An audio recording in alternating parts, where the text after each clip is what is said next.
Salut tout le monde et bienvenue à ce nouvel épisode de Horreur Critique. Aujourd'hui, je vais critiquer un film sorti dans les années 30 qui est en réalité une suite.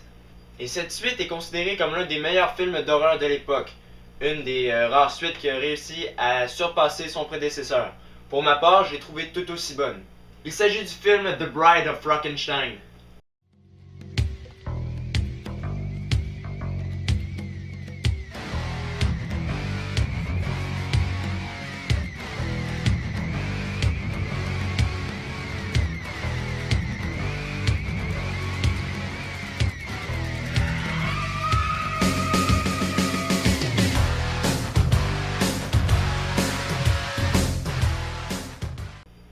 Après l'échec de sa première expérimentation, Henry Frankenstein reprend des forces auprès de son épouse.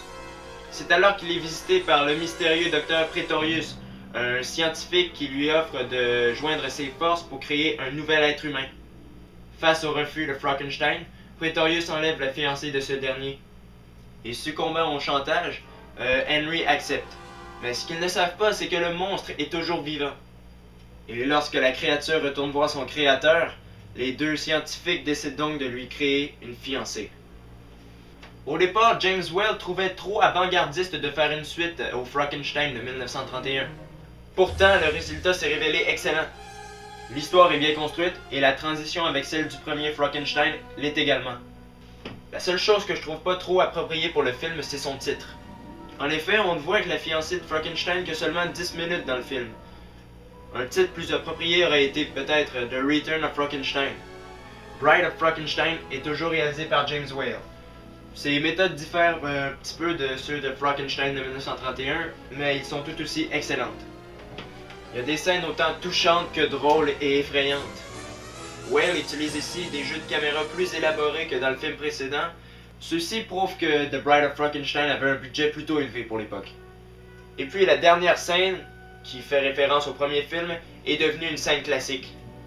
Le jeu des acteurs. Boris Karloff reprend son rôle emblématique du monstre. Toujours aussi bien maquillé, son personnage apprend à parler dans le film. La fiancée du monstre est jouée par Elsa Lanchester. C'est probablement le rôle qui lui a valu sa célébrité, même si on ne la voit que 10 minutes. Et puis le rôle d'Henry Frankenstein est repris une fois de plus par Colin Clive. Malheureusement, j'ai trouvé que son jeu d'acteur s'était détérioré depuis Frankenstein. Il est moins convaincant, il exagère trop. Effets spéciaux et costumes. Le maquillage du monstre est tout aussi bien fait que dans le précédent. You try. Oh.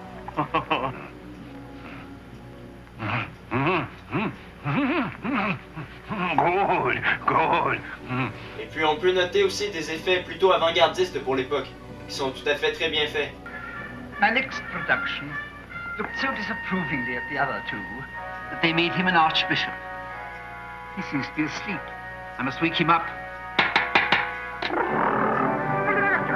As the next one is the very devil.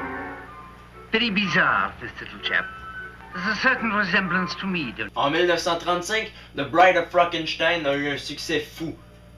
Plusieurs le considèrent comme l'un des meilleurs films d'horreur de tous les temps.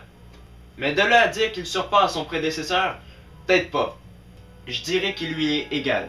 Ce qui est très bon puisqu'il a une note de 9 sur 10. The Bride of Frankenstein est certes un des meilleurs films de tous les temps. Donc le premier Frankenstein l'est également. Si vous arrivez un jour à vous procurer cette collection, Frankenstein The Legacy Collection, c'est la même que j'ai pour celle de Creature from the Black Lagoon, eh bien c'est une occasion à ne pas manquer. La collection contient le Frankenstein original, plus 4 de ses suites, soit Bride of Frankenstein, Son of Frankenstein, Ghost of Frankenstein et House of Frankenstein. En réalité, des suites au film Frankenstein, il y en a eu des dizaines. Mais le monstre restera à jamais caractérisé sous les traits de Boris Karloff. Le meilleur acteur à l'avoir interprété à mon avis. Faut dire qu'il ne devait pas avoir grand dialogue dans le film. Bref, ne manquez pas mon prochain épisode de Horreur Critique, laissez des commentaires et abonnez-vous à ma chaîne. Salut!